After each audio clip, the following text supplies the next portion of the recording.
नमस्कार मित्रांनो, आमच्याकडे पाऊस चालू आहे मित्रांनो सध्या. आता हे बघा, आम्ही नवीन घर बांधलंय. कसं काय वाटतंय?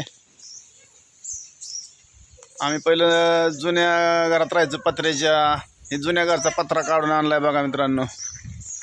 जुन्या घरचा पत्रा खालचा काढून आणलाय घराचा आणि इकडे नवीन बांधला. आता तर कसं आहे मित्रांनो घर शेतकऱ्याचं, कमेंटमध्ये नक्की सांगा. इकडे सीताफळे लावली या, रस्त्याने शेरडा ताब्यात येताना बकरी ताब्यात, त्यामुळे सीताफळ लावली. सीताफळीला शेरडा खात नाहीत. आणि ह्या बाजूनी आंबा, चिक्कू, नारळ भरपूर लावले मित्रांनो. बघा कसं काय हे आमच्याकडं निसर्गरम्य असं वातावरण आहे मित्रांनो. आज 15 जुलै या, पाऊस चालला आहे आमच्याकडे मित्रांनो. हे आमचं शेततळं पण आहे, आम्ही बांधलं आहे घरी.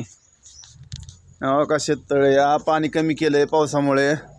नाही सारखं भरून असतं मित्रांनो, गज भरून असतं. इकडं सीताफळ लावली पूर्ण. बघा कशी आहे. नारळ यायला लागले त्या बघा, थोडं यायला लागल्यात. 2-3 कुठं आंब्या झाडं. आंबे भरपूर असतात मित्रांनो सीजनमध्ये. कसं झाड आहे मोठं. तर नमस्कार, परत भेटू पुढच्या ब्लॉगमध्ये. तोपर्यंत बाय बाय.